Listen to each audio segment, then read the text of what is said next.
इलेन America में सब सुविधाओं के बीच पलने बढ़ने के बावजूद वो सुख और शांति तलाश कर रही थी जो उन्हें वहां नहीं मिल रही थी।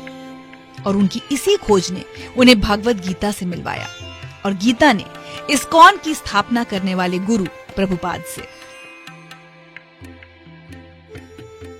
बस वहीं से शुरू हुई उनकी नई जिंदगी, मां देवी शक्ति देवीदासी के नाम से। जब अमेरिका में जन्म ले लेते, शुरू से हमारे पास सब कुछ है। हमारा जीवन में कोई कमी नहीं था। बढ़िया एजुकेशन था, बढ़िया परिवार भी था और सब कुछ अच्छा था, लेकिन सुख नहीं था, शांति भी नहीं था, क्योंकि हम नहीं समझ गए कि क्यों मैं इधर जन्म ले लिया।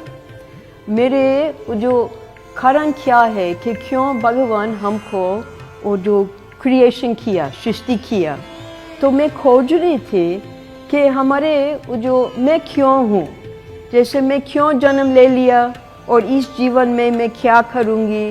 तो कोई उत्तर नहीं था, कोई शास्त्र उधर विदेश में कोई शास्त्र में नहीं लिखा था, स्कूल भी नहीं बताइए।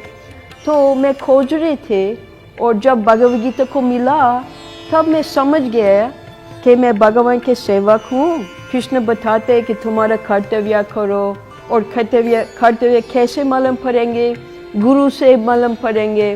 तो गुरु भी कैसे मिलेंगे। तो इसलिए जब भगवद गीता को मिला सब कुछ बदल हो गया जीवन में, और जो कुछ था पूर्व जीवन में मैं सब कुछ आराम से छोड़ दिया, आनंद से छोड़ दिया, क्योंकि अभी कुछ वैल्यूज था मेरे लाइफ में।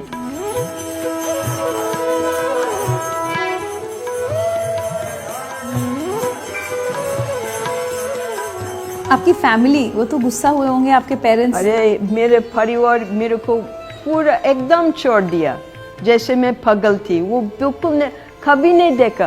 अमेरिका में 1960s में वो ऐसे कभी नहीं देखा। वैष्णव लोग योग भी नहीं सुना, कुछ भी नहीं सुना, और धर्म बिल्कुल अलग है।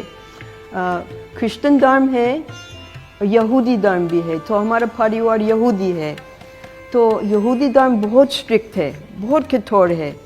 तो जब यहूदी धर्म से उसको छोड़ देंगे तब बस एकदम खट कर देते। तो मेरे को डिसहर्ट किया, डिसओन किया, सब कुछ किया, लेकिन मेरे जीवन में कोई परेशान नहीं था, क्योंकि मैं प्रभुपाद के शरण ले लिया और मैं बहुत प्रचार किया, बहुत स्टडी किया। और फिर 20 साल बाद मेरे पिताजी धीरे धीरे वो समझ गया कि मैं कोई गलती नहीं किया, मेरे जीवन एकदम शुद्ध है। अभी मैं मांस भी नहीं खाती हूँ और कोई नशा भी नहीं करती हूँ। और अमेरिका में सब लोग मांस खाने वाली है और शराब पीने वाली है, नशा पीने वाली है।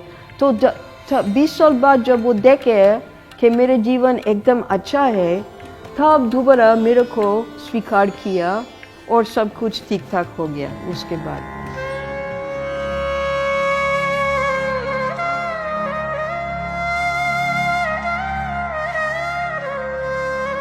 भागवतम में पूरा विवरण है कि वृंदावन कैसे है। हम घूमने नहीं किया, हम केवल वृंदावन आए, और वृंदावन ये कृष्ण का लीला स्थान है। तो जब हम वृंदावन आए हम देखे कि ये है खलिए दाहा, कृष्ण खलिए को मर्दन किया, वहाँ है रासलीला का स्थान है, उधर सब मंदिरों है। तो इतना आनंद आए जब हम सब कुछ देखे। और प्रभुपाद हमको भी सिखाए कि सूअर कैसे रहते, बंदर कैसे रहते, कुत्ते कैसे रहते। तो इनके किताब से हम पहले सब कुछ सीखे। तो जब हम इधर आए हम समझ गया कि इस वो जो संस्कृति बिल्कुल अलग है अमेरिका से, लेकिन ये सबसे महान संस्कृति है, वैदिक संस्कृति है।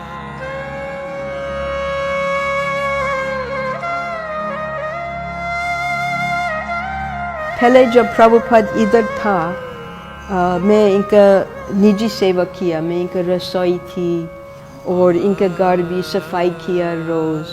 तो मैं इधर ही सेवा किया 1977 तक। और फिर उसके बाद जब प्रभुपाद समाधि में गया, वो मेरे को टेम्पल सेक्रेटरी बनाए 20 साल। 20 साल में सेक्रेटरी थे, जैसे हमारे जीवन सदस्यों के और हमारे मेलिंग्स के सब कुछ किया सेक्रेटरी की तरफ। अभी थोड़े बुढ़ापन आए तो बुढ़ापन में मैं प्रभुपद के एक आज्ञा दे दिए मेरे को कि हमारे किताब वितरण करो। तो मैं विचार किया कि अभी इतना लोग आ रहे तो हम प्रभुपद की किताब हर एक भाषा में चाहते। तो पहले हम एक इंटरनेशनल लाइब्रेरी संस्था किया, फिर उसके बाद हम दुकान भी खोल दिया।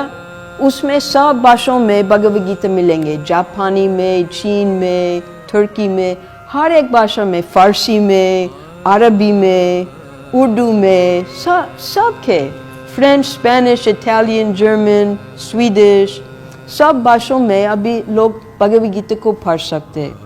क्योंकि अगर इतना सौभाग्य है कि वृंदावन में प्रवेश कर सकते, उसके मतलब है कि कृष्ण को भेज दिया ज्ञान देने के लिए। तो अभी हम किताब देते हैं उनको और वो उनके देश ले जाते हैं किताब, और दूसरे लोग भी किताब पढ़ते और फिर भी इधर आते। तो ये बहुत बढ़िया प्रोसेस है, आते किताब लेते फिर और लोग भी आते।